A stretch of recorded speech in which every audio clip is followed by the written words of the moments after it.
салом бинандаҳои ҳамешагии барномаҳои шабакаи варзиш. Кумитаи кор бо ҷавонон ва варзиши назди ҳукумати ҷумҳурии Тоҷикистон бо мақсади эҳёи бозиҳои миллии варзишӣ ва тарғиби фарҳанг, тамаддун ва таърихи халқи тоҷик тасмим гирифтааст ки имрӯз дар боғи фарҳангӣ ва фароғатӣ ба номи Садриддин Айнӣ фестивали бозиҳои миллии варзишӣ таҳти унвони бозиҳои миллии варзишӣ рамзи ифтихор ва худшиносии миллӣ баргузор кунад. Гуфта намонад ки ин фестивал ба 34-мин солгарди истиқлолияти давлатии ҷумҳурии Тоҷикистон бахшида мешавад.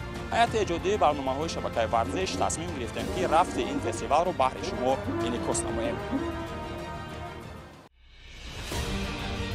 бозиҳои миллии варзишӣ ин намудҳои варзиши қадимӣ ва суннатие мебошанд ки аз давраҳои гузашта то имрӯз дар байни мардум роиҷ буда қисми муҳими фарҳанг ва мероси миллии тоҷиконро ташкил медиҳанд. онҳо на танҳо ҳамчун воситаи фароғат, балки ҳамчун омодагии ҷисмонӣ ва рӯҳӣ барои ҷавонон ва калонсолон хизмат кардаанд. сараввал бояд қайд кард ки ҳадафи асосии фестивал ин тарбияи насли ҷавон дар роҳияи эҳтиром ба анъанаҳои миллӣ, таҳкими тарзи ҳаёти солим, боло бурдани ҳисси худшиносию зиракии сиёсӣ ва пешгирии омилҳои номатлуб дар байни наврасон ва ҷавонон мебошад. ин фестивал бо мақсади иҷрои банди 22 ҷадвали баргузории ҷашну солгард, фестивал намоишу иду озмунҳои фарҳангию маърифатӣ ва анъанаҳои мардумӣ дар ҷумҳурии Тоҷикистон барои солҳои 2025 ки бо амри президенти ҷумҳурии Тоҷикистон аз 2 январи соли 2025 тасдиқ гардидааст, доир карда шуд.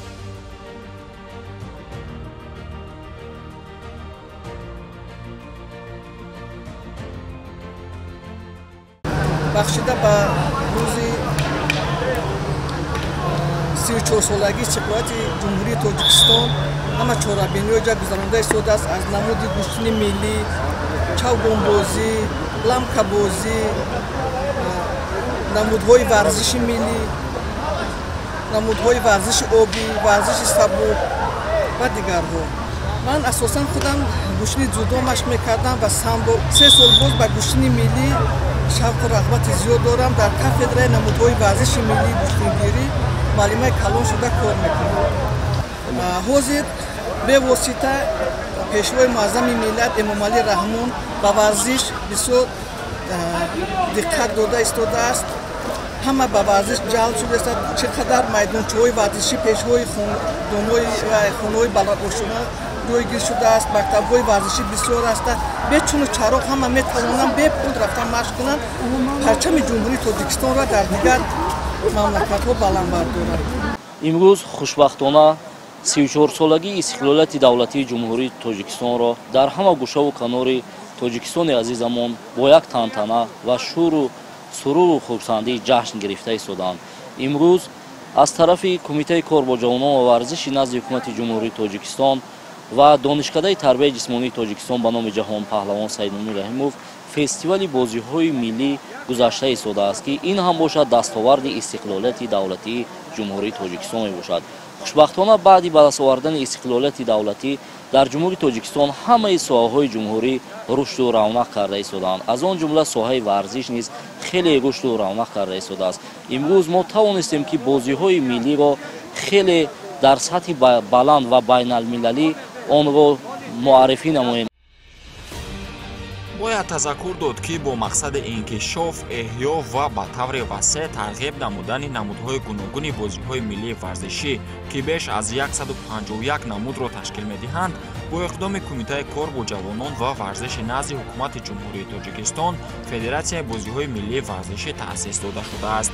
ҳар бозӣ таърихи худро дорад. онҳо анъанаҳое ҳастанд ки садсолаҳо на танҳо фароғат, балки тарбияи ҷисмонӣ ва рӯҳии мардуми моро таъмин намуданд.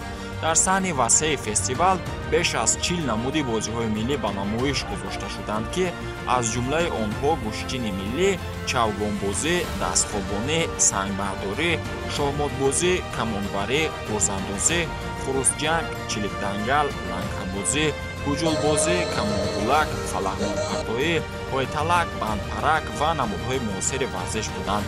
дар ин фестивал доираи васеъи меҳмонон роҳбарони вазорату идораҳои давлатӣ, корпуси дипломатӣ, масъулини федератсияҳои варзишии кишвар, ҷавонону варзишгарон, сокинони пойтахт ва намояндагони воситаҳои ахбори умма иштирок намуданд.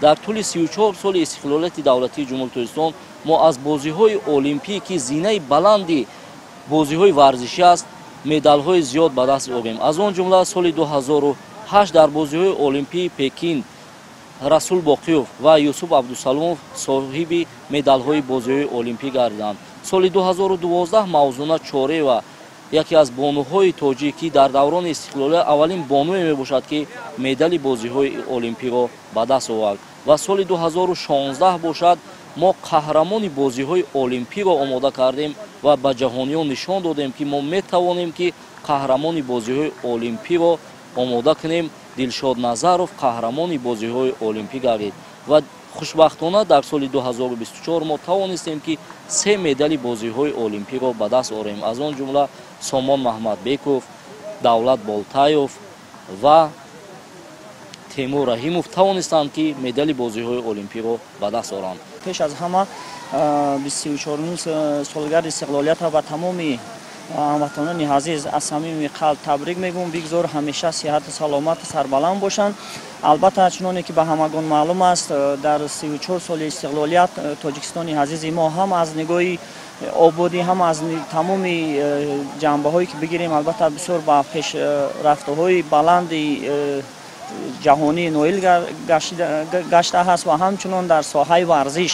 албатта варзишҳо, ҳар як намуди варзише ки ҳаст дар тоҷикистони азизи мо, албатта ҳар як кадомаш дар 34 соли истиқлолият дастовардҳои хуб ам намуди олимпӣ ва осиёӣ ва дар сатҳи ҷаҳон дастовардҳои хубе ба даст овардаанд ва ҳамчунон дар баробари дигар намуди варзиш, ин варзиши теквондо ВТФ ва ҳамчунон каратедо ВКФ ки ва якеш намуди эътирофшуда ҳаст ва яке дигараш намуди олимпӣ ҳаст, дар сатҳи ҷаҳон аз номи тоҷикистони азиз баромад карда ва натиҷаҳои хуби варзиширо ба даст оварданд ва парчами миллати давлатро баланд бардоштанд.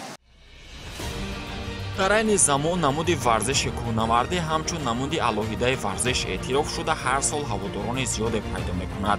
сайёҳии кӯҳӣ ва кӯҳнавардӣ барои барқарор намудани тарзи ҳаёти солим як қадами муҳим гардидааст. айни ҳоле намуди варзиши сайёҳӣ дар баробари варзиши касбии соҳа бо маром рушд карда ба яке аз машғулиятҳои дӯстдоштаи миллионҳо нафар табдил ёфтааст. дар ин фестивал намояндаҳо аз мактаби ҷумҳуриявии маҳорати олии варзишӣ оид ба шухпаймоӣ ва лижаронии кӯҳӣ низ ҳузур доштанд ва дастовардҳои худро ба намоиш гузошта буданд.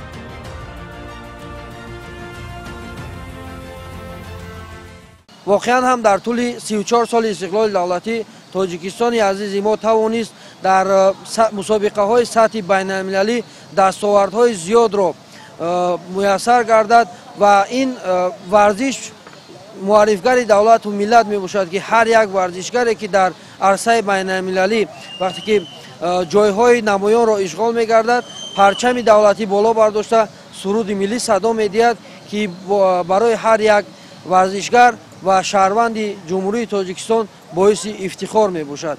воқеан ҳам дар тӯли солҳои соҳибистиқлолӣ ҳама намуди варзишҳо рушд карда истодааст, ки бахусус варзиши лижаронӣ, кӯҳнавардӣ ва шухпаймоӣ низ дар радифи дигар варзишҳо рӯ ба тараққӣ ва рушд оварда истодааст, ки тоҷикистони азизи мо 93% онро кӯҳсор ташкил медиҳад ва мо ба ин восита метавонем, ки бисёр сайёҳҳоро ба воситаи ана ҳамин намуди варзиш ҷалб намоем ва муаррифгари давлату миллати худ дар арсаи байналмилалӣ гардем.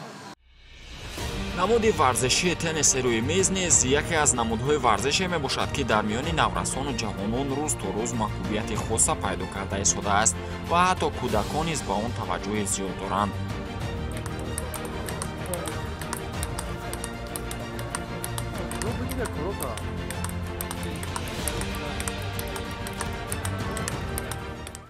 Меня научил Султанов Убайдулла. Я играю настольный теннис.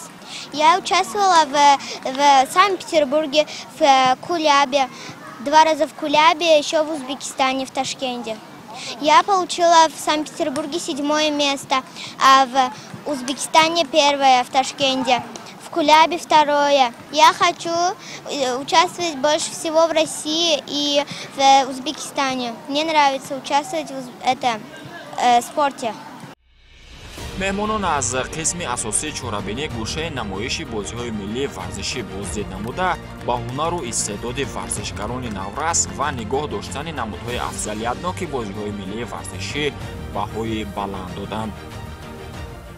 имрӯз дар дораи нақшачорабинои кумитаи кор бо ҷонҳо варзиш назди ҳукумати ҷумҳурии Тоҷикистон ва инчунин амри президенти ҷумҳурии Тоҷикистон дар бораи баргузори намоиши бозиҳои миллии варзишӣ, яъне ки фестивали бозиҳои миллии варзишӣ доир карда шуда истодааст. ногуфта намонад ки дар фестивали мазкур зиёда аз 40 намуди варзишҳои миллие ки хос ба миллати тоҷик аст маърази тамошо гузошта шуд ва имрӯз дар фестивали мазкур аз тамоми яъне вазорати идораҳо намояндо аз ҳукумати ҷумҳурии Тоҷикистон ва инчунин аз корпуси дипломатие ки муқими Тоҷикистон ҳастанд дар ҷумҳурии Тоҷикистон ҳамчун корпуси дипломатикор фаъолият мекунанд иштирок намуданд ва барои рушди варзиш дар имрӯз дар ҷумҳурии Тоҷикистон тамом имкониятҳо фароҳам оварда шудааст ва мо боварӣ комил дорем ки бо дастгирии пешвои миллат барои рушди варзиш дар тамоми яъне ки шаҳру ноҳияҳои мамлакат иншоотҳои муосири варзишӣ сохта ва истода дода шудааст ва мо аллакай пайхас шудем ки варзишҳое ки буданд аллакай солу чанд соле ки буд яъне ки барои маърази тамошо ва барои баргузории он имкониятҳо набуд ва имрӯз мо тамом имкониятҳо қатъи шароит шудем ва ҳама он намудҳое ки ҳаст аллакай аз нав эҳё шуда истоданд ва мо барои аз нав бо эҳё намудани намудҳои гуногуни варзиши миллӣ аз ҷониби масъулини соҳаи кор бо ҷонҳо варзиш назди ҳукумати ҷумҳурии Тоҷикистон корҳо рафта истодааст.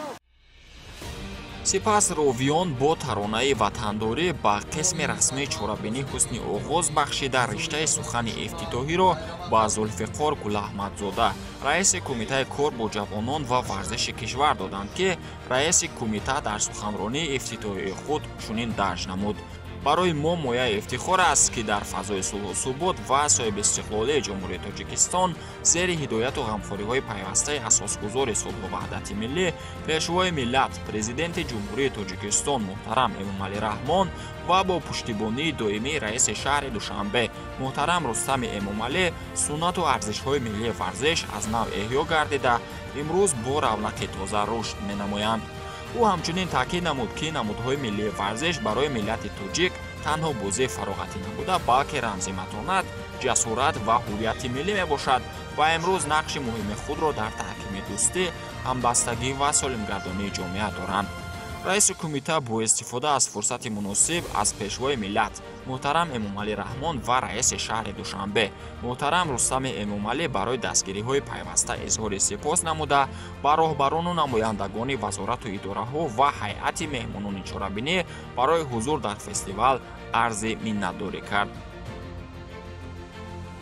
дар идома баҳри болидароҳии ҳозирин ва хотирмон истиқбол гирифтани ҷашни бузурги миллат 34-мин солгарди истиқлолияти давлатӣ барномаи рангини фарҳангӣ манзур гардонида шуд ки гурӯҳи ҳаваскорон бо суруду оҳангҳои дилнишин ва рақсу таронаҳои ҷаззоб фазои шомгоҳии чорабиниро гарму мунаввар гардониданд.